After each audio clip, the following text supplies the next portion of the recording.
नमस्कार दोस्तों, आपका एक बार फिर से स्वागत है 23 उन्नति की स्पेशल सेगमेंट पथ प्रदर्शक समाज के नायक में। आज जिस पर्सनालिटी को हमने यहाँ पे इनवाइट किया है वो अब तक के गेस्ट से सबसे अलग पर्सनालिटी रह चुके हैं। बहुत ही कम आयु में काफ़ी ज़्यादा अचीवमेंट उनका रहा है।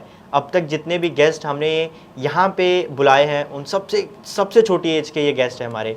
एट द एज ऑफ 20 घर से पुरानी साइकिल लेकर वो निकल गए एक सफ़र पर, एक नई ज़िंदगी की तलाश में। तो वो सफ़र कैसा था, सफ़र में क्या प्रॉब्लम्स आई, क्या क्या उनको हर्डल्स फेस करने पड़े, किन किन लोगों ने सपोर्ट किया, वो सब उन्हीं से जानेंगे। आइए मिलते हैं विशाल जी से। विशाल सर, वेरी गुड मॉर्निंग। नमस्ते, गुड मॉर्निंग और नए साल की आपको बहुत बहुत बधाई है। आपको भी। विशाल सर, हमने ना आपके बारे में काफ़ी कुछ सुना है। लाइक आप साइकिल पे निकल गए एक नई जर्नी की तलाश में, आप रूमी से लाइक काफ़ी रिलेट करते हैं। आपने एट द एज ऑफ 25 जो थॉट्स अपने अंदर आपने अचीव किए हैं, या कह सकते हैं कि जो आपने अडॉप्ट किए हैं, बहुत ही अलग है। मतलब आप देखेंगे आज के यूथ को और अपने यूथ, आप खुद को देखेंगे तो आप बहुत आगे स्टैंड करते हैं। दैट्स व्हाट आई फील, है ना। जैसे आपके साथ पॉडकास्ट के पहले हम साथ में बैठे, जो बातें आपके साथ की वो बहुत अलग थी, बहुत डीप मीनिंगफुल बातें थी। तो मैं चाहता हूँ वही बातें आपकी जर्नी को लेके, आपने जो सीखा है, जो मैसेज आप आज के यूथ को देना चाहते हैं, वही बातें हमारे ऑडियंस तक पहुँचे, है ना।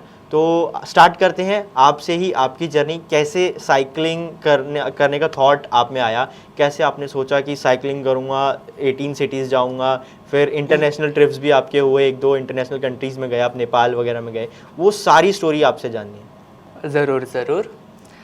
तो मेरे जर्नी की शुरुआत होती है 2019 या 2020 से। मुझे लिखने का बहुत शौक़ था।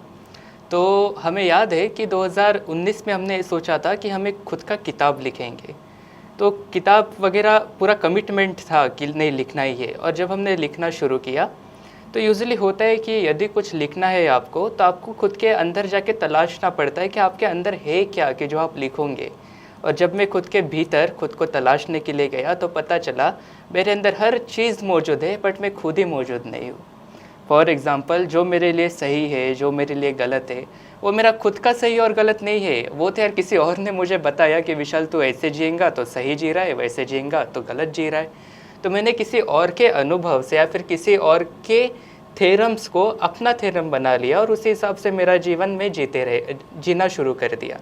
तो कहीं ना कहीं ये महसूस हुआ कि मैं बस एक मीडियम बन गया हूँ या फिर एक कठपुतली बन गया हूँ लोगों के विचारों का, मेरे सोसाइटी के विचारों का, मेरे एजुकेशन सिस्टम के विचारों का।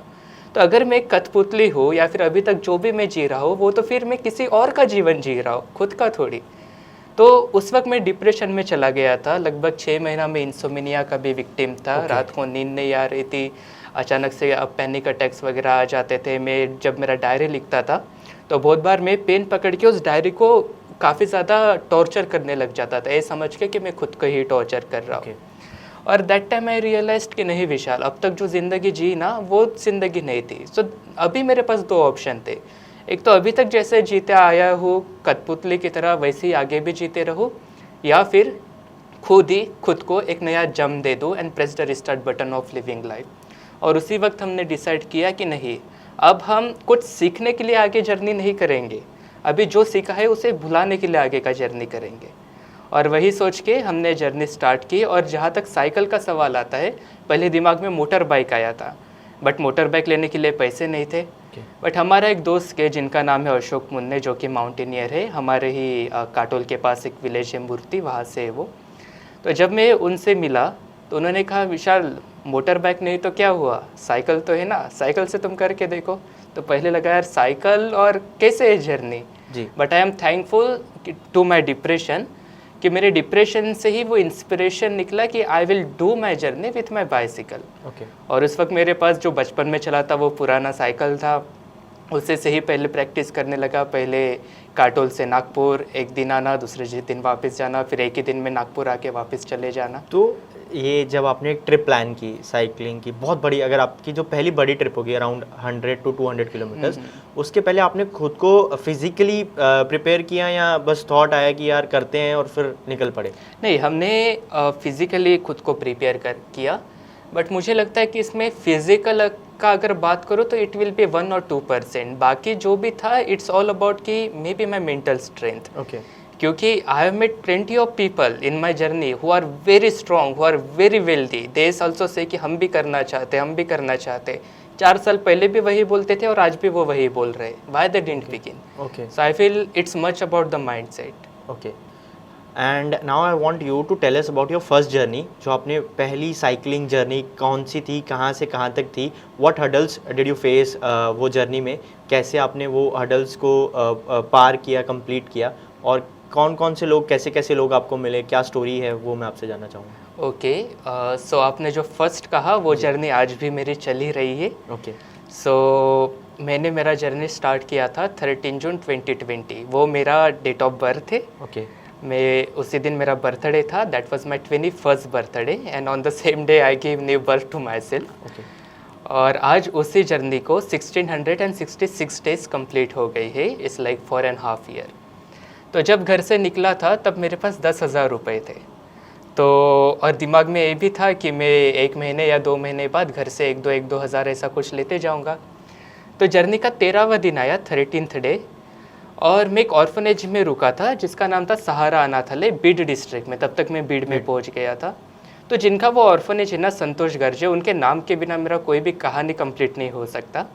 He is very insightful person. जब वो 18 साल के थे तब उन्होंने 5 बच्चों के अडॉप्ट किया था, 18 साल की उम्र में। Wow. And now he is in his 30s and he is a father of 107 orphans, 107 बच्चों के वो आज बाप है।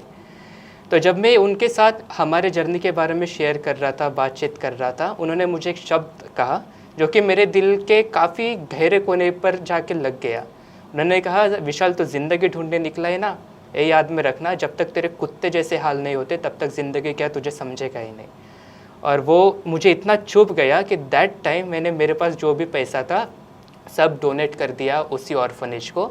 एक वो दिन था और एक आज का दिन है। खुद की 1 रुपये की भी अर्निंग नहीं है, but I survived and I have a smile on my face. Great great.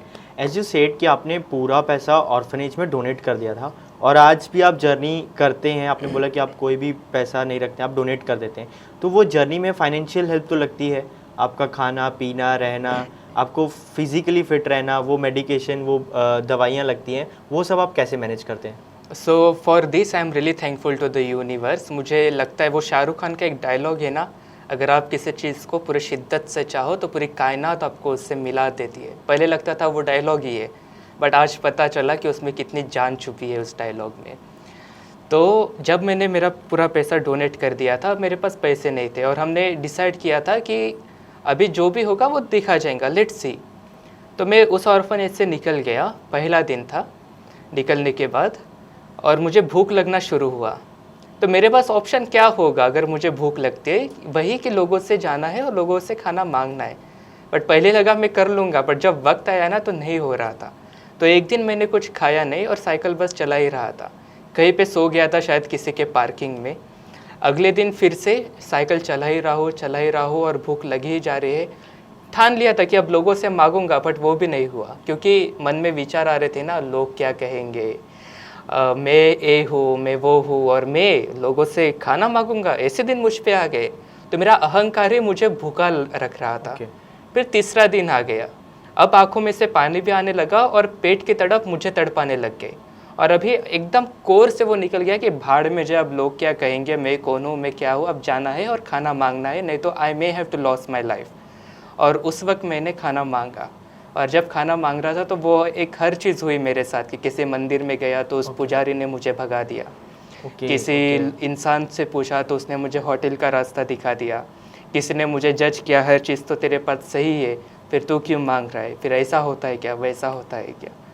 But वहाँ पे कोई तो था जिन्होंने मुझे खाना दिया, और वो जो मेनू है वो मुझे आज भी ध्यान में है और कभी मैं उसे नहीं भूलूंगा। तो इस जर्नी में एज यू सेड कि आपने लोगों से खाना मांगा या कुछ लोगों ने आपको इग्नोर किया कि तेरे पास सब है, so did those scenarios bring tears in your eyes कि यार मैं कहाँ था, मैं कौन सी फैमिली में था, ये जर्नी मैंने स्टार्ट की, अब मुझे खाना तक मांगना पड़ रहा है, वही मैं अपनी एजुकेशन परस्यू करता तो ज़्यादा बेटर जगह पे होता, या ये थॉट्स आते हैं आदमी में जब वो चीज़ें मांग रहे हैं, हम खाना तक मांग रहे हैं इतनी अच्छी फैमिली से बिलोंग करके, तो वो चीज़ को आपने ओवरकम कैसे किया? आई फील कि उस वक्त ये सारी चीज़ें हमारे माइंड में चल ही नहीं रही थी कि अगर ऐसा होता तो ऐसा वक्त नहीं आता।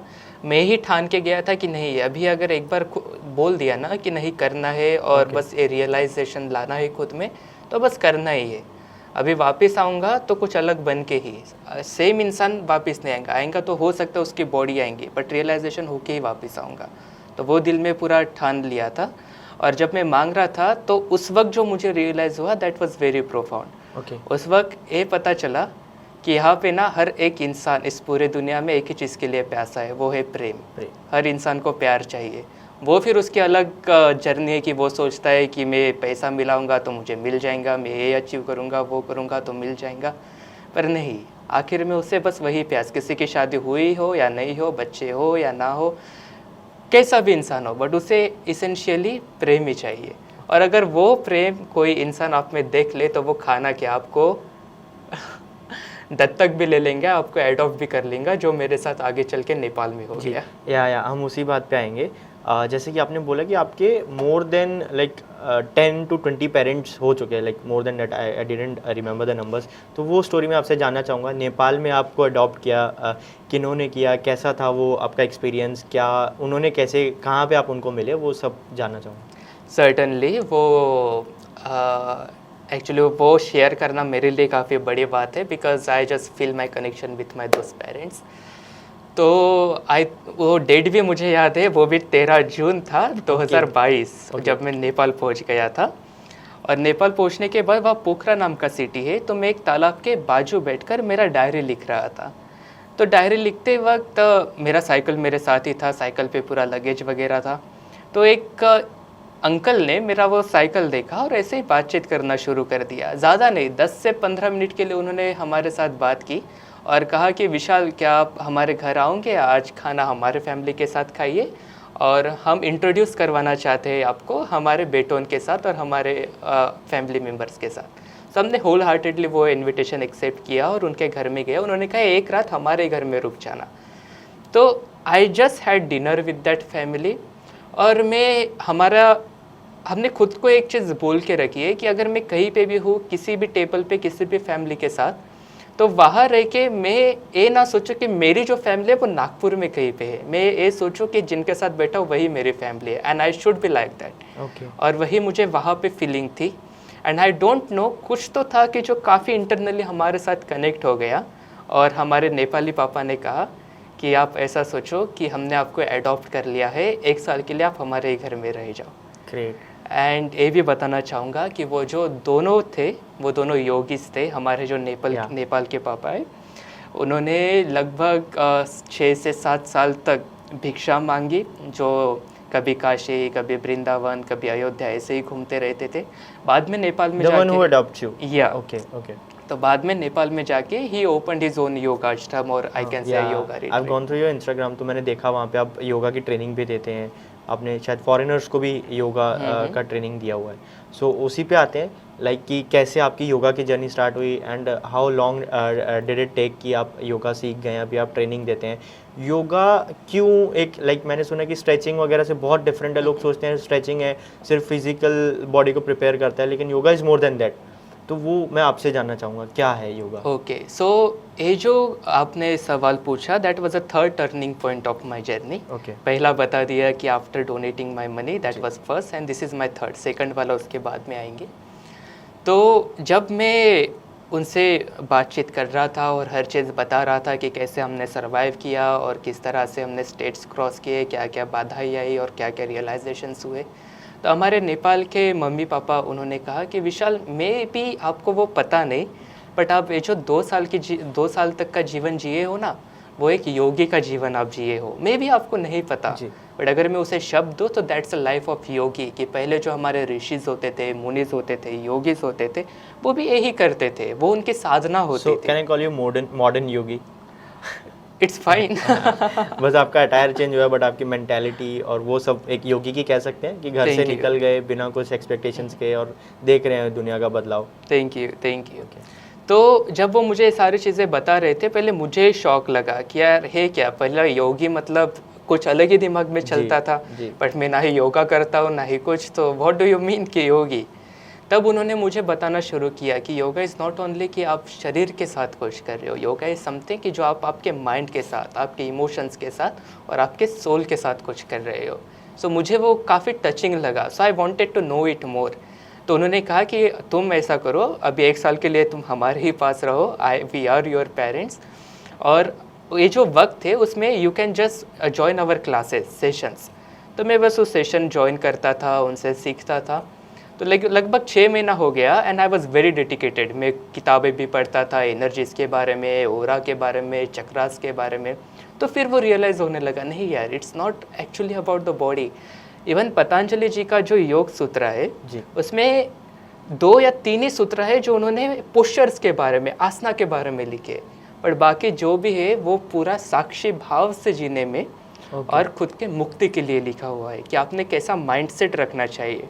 उन्होंने ये बताया कि आपका जो मूलभूत घटक है आपके जीवन का, वो आपकी सांसें है। तो किस तरह से आप आपके सांसों को रेगुलेट करके आपके मन को रेगुलेट कर सकते हो। सो वो सारा ज्ञान पतंजलि जी ने उसमें दिया है and that I was experiencing, क्योंकि 6 महीने बाद कॉन्स्टेंटली योगा, मेडिटेशन, प्राणायाम करके मुझे खुद में वो चेंजेस दिखाई दिए। ऐसा लगा मेरी कॉन्शियसनेस चेंज हो गई है, दुनिया को देखने का वे मेरा चेंज हो गया है। और that was the end turning point. मेरे पापा ने कहा कि 6 महीना तुमने इतना कर लिया, अब ऐसा करो तुम ऋषिकेश जाओ और वहाँ से अपना इंटरनेशनल लाइसेंस बना लो। कि पापा मीन्स जो नेपाल के पापा, yes yes yes.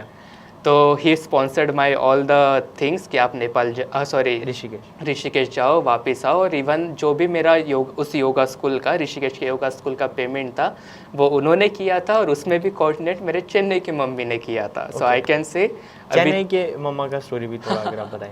So it's been 18 states and 2 countries that I have travelled till now.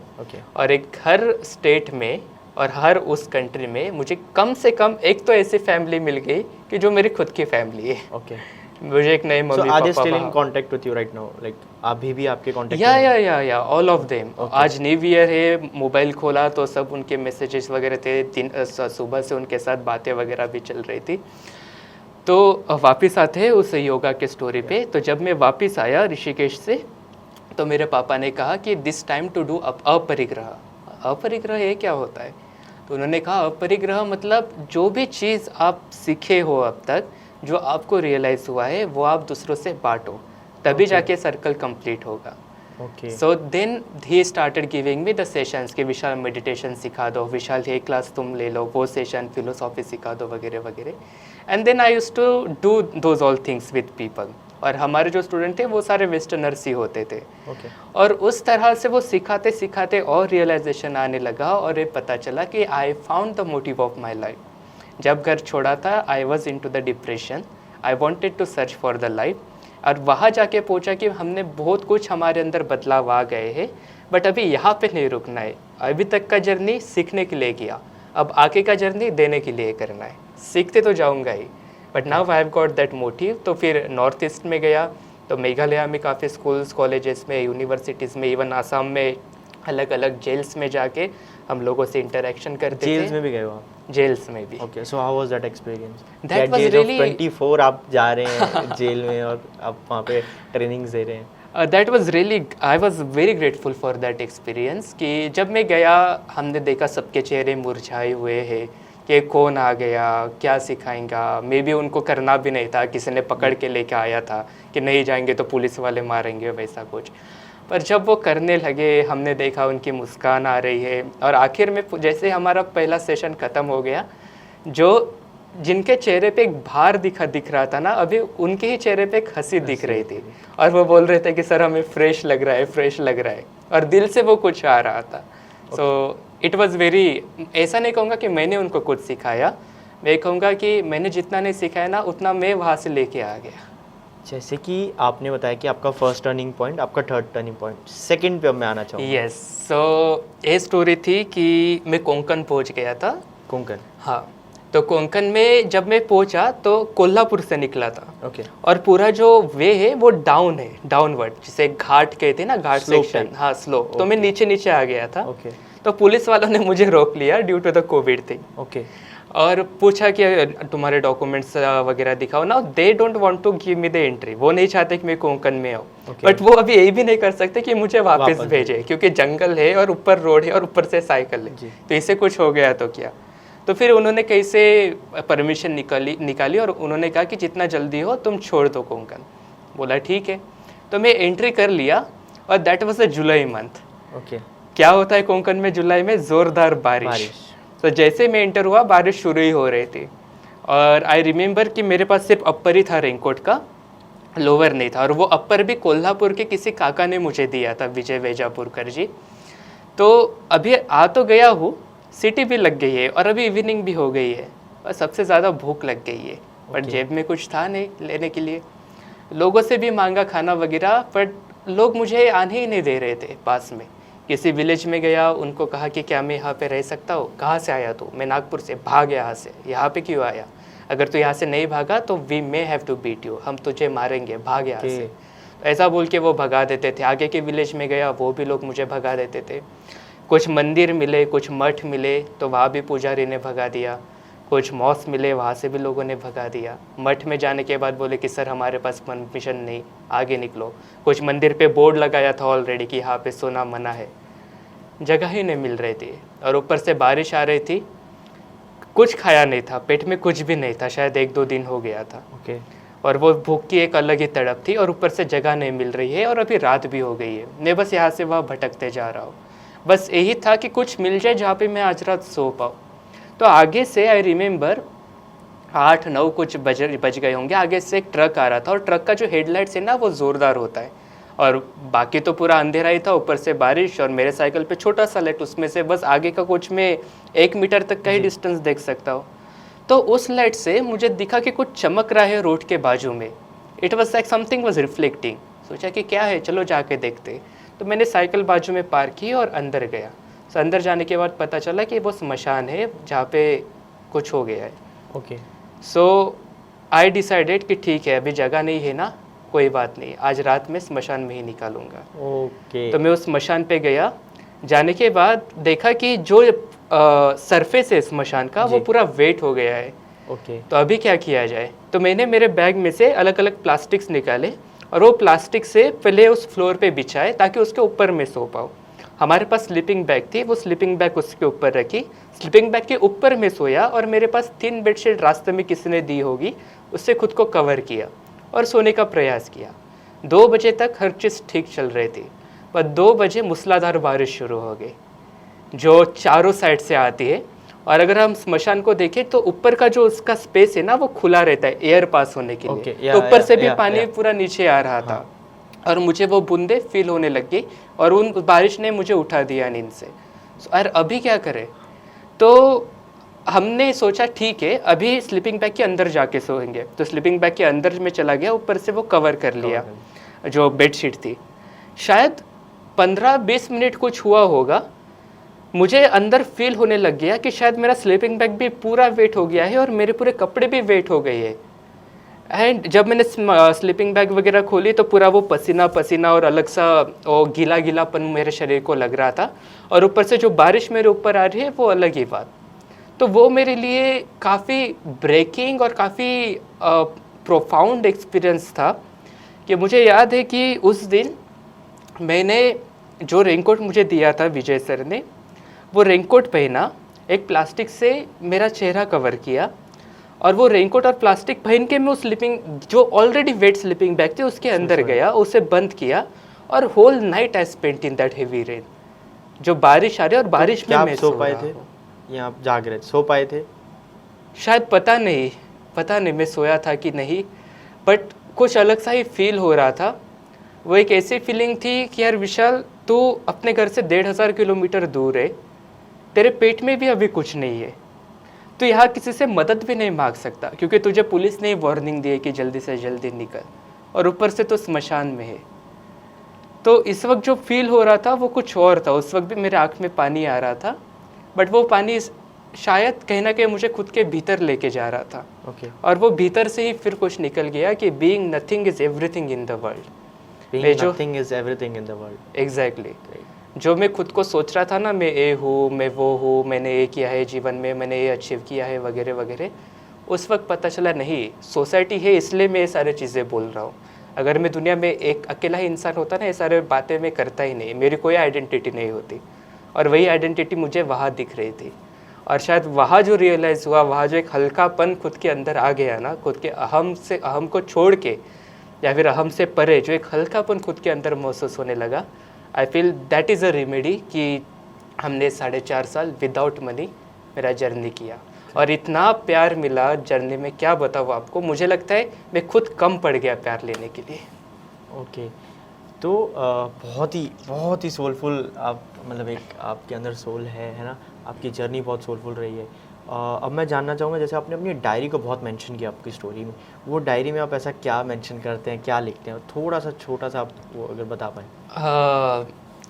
मुझे मेरे जर्नी में एक ये भी ट्रूथ समझ में आ गया, बहुत बार होता था कि अलग अलग फैमिलीज़ मुझे अडॉप्ट कर रही है।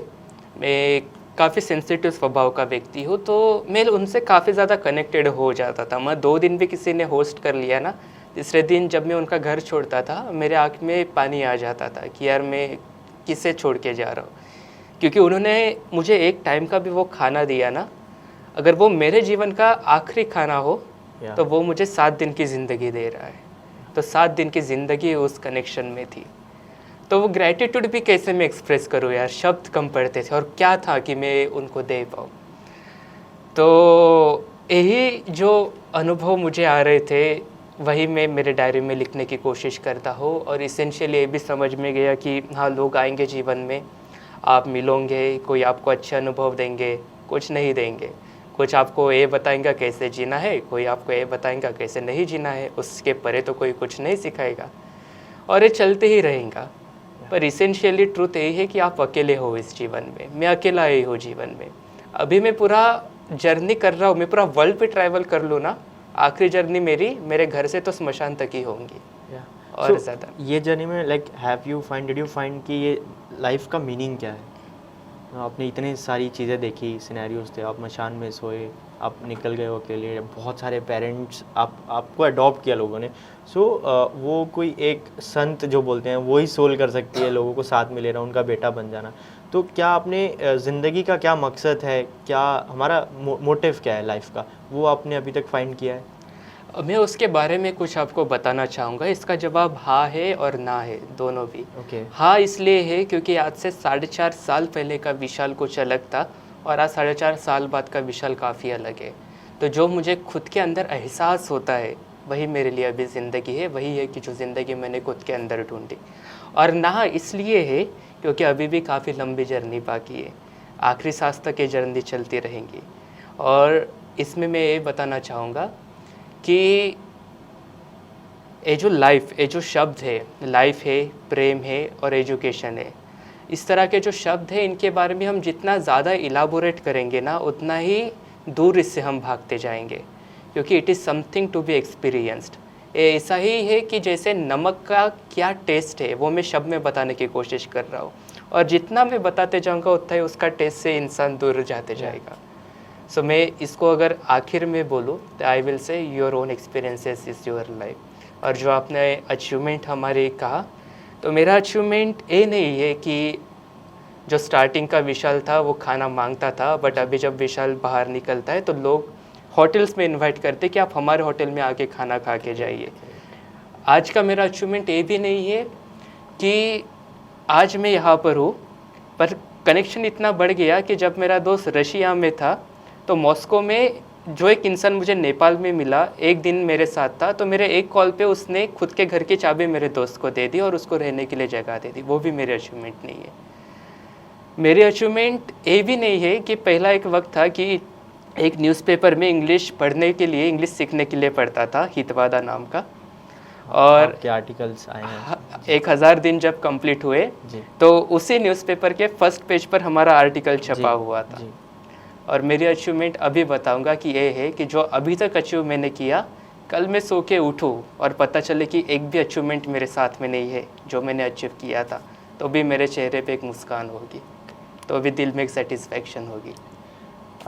एक क्वेश्चन मैं आपसे पूछना चाहूँगा, not a question, the advice I would ask you for, कि अगर किसी को साइकिलिंग स्टार्ट करनी है, एक जर्नी स्टार्ट करनी है, they don't have money to buy a motorcycle, और उसमें पेट्रोल के एक्सपेंसेस या फूड के एक्सपेंसेस, तो वो कैसे अपने मेंटल को स्ट्रॉन्ग करे, अपने ब्रेन को स्ट्रॉन्ग करे कि हाँ यार निकलो, साइकिल से निकलो।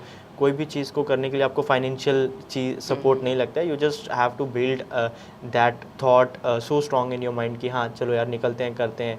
तो आप कैसे मोटिवेट करेंगे जो लोग सोच रहे हैं करने को बट कर नहीं पा रहे, ये चीज़ें, ये सर्कमस्टांसेस उनको रोक रहे हैं? काफ़ी अच्छा सवाल है आपने जो कहा। इसमें 2-3 फैक्टर है। बहुत सारे लोग जैसे मुझे जर्नी में भी मिले, वो 3-4 साल पहले भी बोलते थे कि हमें करना है, और आज भी बोलते हैं हमें करना ही है। अगर कहते ही रहोगे तो करोगे कब? तो पहली चीज़ तो है कि दिल में वो कुछ ना कुछ होना चाहिए। जैसा कि हमारा जो डिप्रेशन था उसके कारण हम ये सारी चीज़ें कर पाए। शायद अगर मैं काफ़ी कंफर्ट में रहता तो मेरे माइंड में ये सारी चीज़ें कभी आती ही नहीं। और 2 चीज़ें हैं, जब आप टूटते हो या फिर जुड़ते हो तभी जाके इस तरह की इंस्पिरेशन आप में से आती है। हम किसी की भी ऑटोबायोग्राफी देखें ना, तो वो इंसान एक तो टूटा है, नहीं तो कुछ ना कुछ हुआ है उसके लाइफ में, तभी जाके वो हो गया है। अभी ये भी बताना चाहूँगा कि हर एक इंसान की लाइफ में ये चीज़ें होती ही है, हर एक इंसान की लाइफ में। अभी अगर इंडिया को ही हम देखें तो it may be 2nd-3rd depress country in the whole world. जब मैं निकला था तब 6th मोस्ट डिप्रेस कंट्री थी। मतलब ऑलरेडी ज़िंदगी में कुछ ना कुछ हो रहा है, जस्ट कि उसे एक दिशा देने की ज़रूरत है। और ये भी चीज़ मैं इसमें ऐड करूँगा कि आज बहुत सारे लोग बोलते हैं कि करियर नहीं मिल रहा है, हमने क्या करना चाहिए जीवन में, उनको पता ही नहीं चल रहा है कि मैं क्या करूँ, और कन्फ्यूज़न में पड़े हैं, फिर जॉब नहीं है, फिर डिप्रेशन में जा रहे हैं। तो मैं उन सारे लोगों को ये बताना चाहता हूँ कि जितना हो सके उतना कम खर्च में, ट्रेन से हो, बस से हो, ऑटो से हो, पैदल हो, कैसे भी आप बस महाराष्ट्र या फिर 2-3 अलग अलग स्टेट को घूम के आइए 5-6 महीने के लिए, बस चले जाइए। And I can give you the commitment, I can give you the words कि जब वो इंसान वापस आएगा ना, वो उसे अपना जीवन का मोटिव भी मिल चुका होगा, और वो इंसान भी जो निकला था वो सेम नहीं होगा। That is what the travelling is, it's something spiritual. जहाँ तक पैसों की बात आती है, मैं ये बताऊँगा कि ट्रैवलिंग एक ऐसी चीज़ है कि आप विदाउट मनी पूरा वर्ल्ड ट्रैवल कर सकते हो, और लाखों करोड़ों रुपए होके भी कहीं पे नहीं जा सकते। Travelling is something like that, because it's not about कि आपके पास क्या है और क्या नहीं है, इट्स अबाउट कि आप कैसे हो। विशाल सर, एक और क्वेश्चन है आपसे, थोड़े से टाइम हमारे पास कम है तो थोड़ा जल्दी करेंगे। आज का यूथ जो कि parties, drugs, alcohol, cigarettes, weed वगैरह की तरफ ज़्यादा मूव ऑन हो रहा है, और एक आप हैं जो अपनी जर्नी पे लगे हुए हैं, तो वो चीज़ों से कैसे हम लोग हट कर एक अपना गोल सेट करके उसकी तरफ बढ़ सकते हैं? Like most of the youth आजकल यही क्लबिंग वगैरह में लाइक जाते जा रहा है, इन्जॉयमेंट ज़्यादा हो गया उनके लिए, गोल की तरफ फोकस कर नहीं पा रहे, तो उन लोग के लिए क्या कहेंगे आप? इसमें तो पहले मैं बताना चाहूँगा कि जो भी उनको फील हो रहा है ना, बाहर जाना है, बाहर की दुनिया में इतना प्रेम जो उनको दिख रहा है ना, वो इसलिए क्योंकि उनको खुद के भीतर की दुनिया में नहीं दिख रहा है।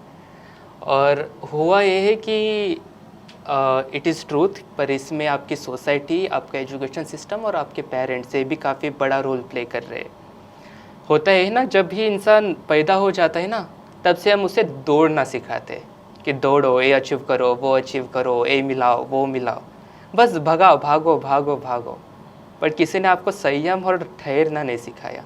तो ये जर्नी भी जो हमने की है, तो वो दौड़ने के लिए नहीं, इस दौड़ को रोकने के लिए, संयम लाने के लिए, ठहराव लाने के लिए। तो ये जो उनके माइंड में क्रिएट हो गया है जाल कि भागना है, इसलिए they just want to run. आज के ज़माने में सबसे बड़ी अगर पनिशमेंट किसी को अगर आप दो ना, वो क्या होगी? उसे मारना पीटना नहीं, आप उसे बोलो सिर्फ 1 घंटा एक जगह पे बैठ के रहो, वही उसके लिए सबसे बड़ी पनिशमेंट होगी। वो नहीं बैठ पाएगा, उतना ज़्यादा वो रेस्टलेस हो गया है। बैठ के भी वो ऐसा शांत नहीं बैठ पाता 10 मिनट। उसे एक तो मोबाइल चाहिए, नहीं तो कोई ना कोई बात करने के लिए चाहिए, नहीं तो एटलीस्ट गाने तो चाहिए सुनने के लिए। तो वो खुद के दिल से ही तो भाई वो दूर चला गया, और उसमें बाकी के लोगों ने भी अच्छा खासा कंट्रीब्यूट कर लिया। तो अगर वापस एक जर्नी स्टार्ट करनी है तो क्या? सो आई विल से, जैसा कि हमने योगा के बारे में बताया, आई विल से आज के टाइम में that is the best medicine that you can have, more than the medical medicines.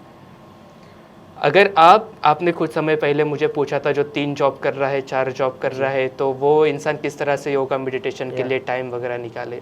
मैं कहूँगा कि इसमें इतना पावर है ना कि आप आपका एक जॉब छोड़ के अगर वो टाइम आपके योगा और मेडिटेशन के लिए दो, तो जो 10 साल में आपको 3 जॉब करके रिजल्ट मिलने वाले थे वो आपको 10+ टाइम मिल जाएंगे। ओके। आप यहाँ एक्सपेक्टेशंस ज़्यादा होने के लिए या फिर बहुत कुछ मिलाने के लिए आप भाग रहे हो, पर जब आप योगा मेडिटेशन करते हो तो आप रुकना सीख जाते हो, जो है उसमें आप खुशी ढूंढना सीख जाते हो और आपको वो खुद के भीतर महसूस होना शुरू हो जाता है।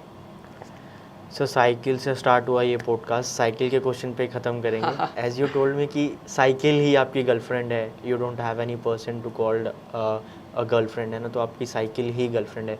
तो कितनी बार वो साइकिल टूटी जर्नी में, कितनी बार आपने उसको बनाया, कितनी बार आप टूटे और आपकी साइकिल को देख के आप मोटिवेट हुए कि नहीं यार चलना है। तो वो एक आपका और आपकी गर्लफ्रेंड का मुझे वो केमिस्ट्री और वो चीज़ें समझनी है। हाँ सर्टनली, उसका भी काफ़ी ब्यूटीफुल स्टोरी है।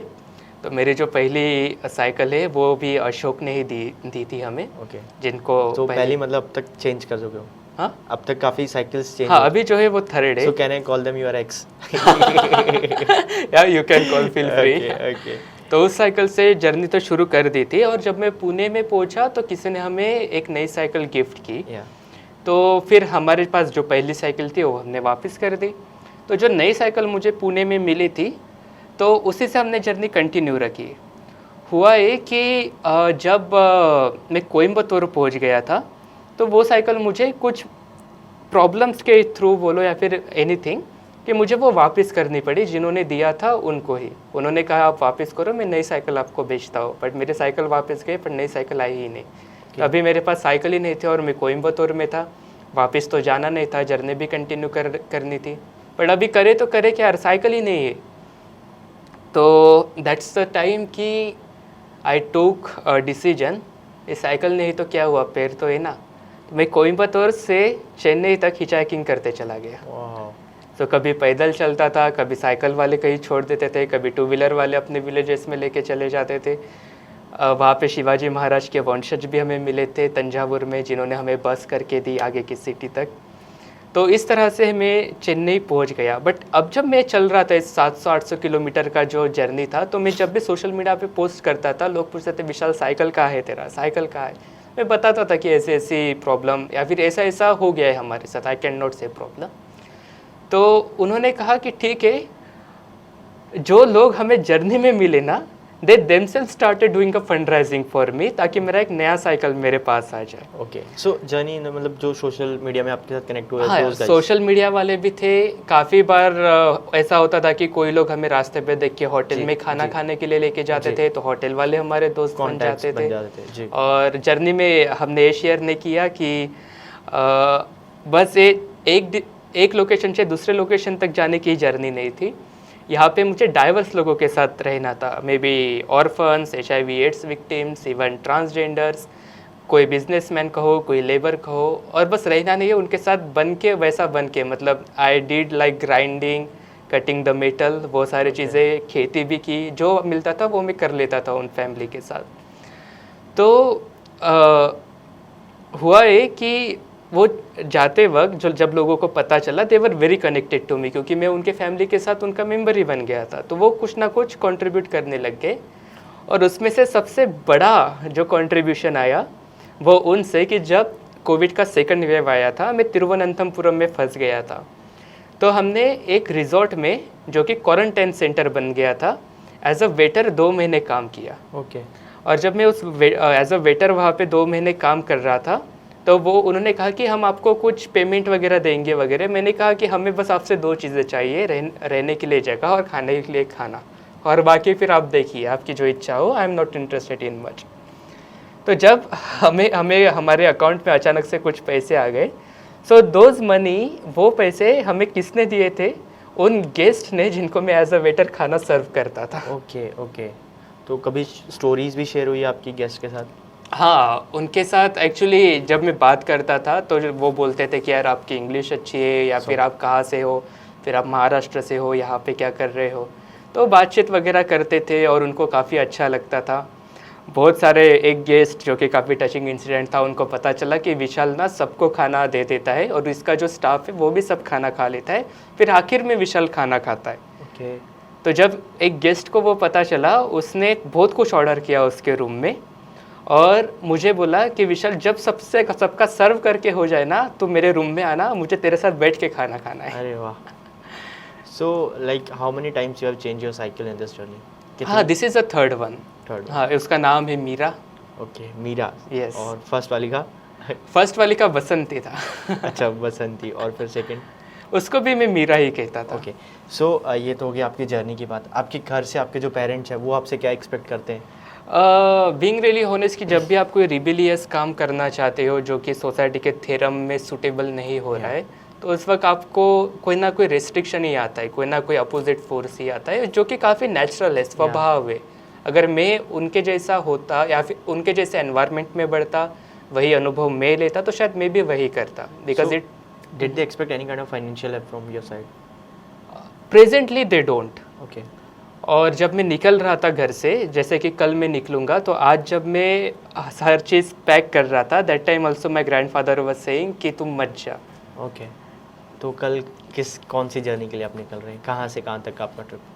तो अभी जो 10 स्टेट, पहली बात तो है कि मैं 4.5 years के बाद नागपुर आया हूँ for some emergency things and all. Okay, so we are like grateful that we can have you on our podcast. Yeah. I will come back completing rest of 10 states, जो नॉर्थ इंडिया के 10 राज्य बचे हैं। तो मैं कोलकाता से मेरा अभी जर्नी स्टार्ट करूँगा, जो कि रेस्ट ऑफ 10 स्टेट्स से होंगे अभी के लिए। और जो लोगों से प्यार मिल रहा है, जो मोटिवेशन अंदर आई है, तो आने वाले समय में I want to go to each and every country of the world on my bicycle and helping people to search for themselves. Great. तो यहीं पे वाइंड अप करते हैं सर ये पॉडकास्ट को, क्योंकि अगर इसको खींचेंगे तो वो चीज़ें खींचती जाएगी, हर चीज़ डिटेल में नहीं कर पाएंगे, है ना। तो इसके लिए 2-3 और पॉडकास्ट लगेंगे। कभी वापस ट्रिप करके आएंगे तो एक बार फिर से इनवाइट करेंगे आपको। बहुत ही अच्छा सेशन था, मतलब आप 25 की एज में इतना कुछ आपने खुद को जान लिया, तो वो देख के हमको फील होता है कि हम कितना लैक कर रहे हैं आज की मतलब टाइम में। So it was like very grateful to have you on our podcast. I'm very thank you. I would love to like convey my thanks to some of the people as well. पहली बात तो है कि in this 1666 days में मैं अगर survive हुआ हूँ, तो वो सारे लोगों के कारण जो मुझे मेरे जर्नी में मिले। अगर वो नहीं होते तो शायद मैं आज सर्वाइव नहीं कर पाता, या फिर मैं आई डोंट नो कि मैं अलाइव भी होता कि नहीं। तो अगर क्रेडिट की बात आती है तो सिर्फ 1% मेरे साइकिल को जाता है, और 99% goes to all the people that I met in my journey. हो सकता है 2 मिनट के लिए, हो सकता है 5 मिनट के लिए, हो सकता है 5 मिनट के लिए। So thank you so much you all for having me over, and thank you so much to all my people that I met in my this all journey. And thanks a lot, sir, thank for you. Like coming and accepting our invitation for our podcast. It's my pleasure. Thank you. Getting in touch with you. Thank you.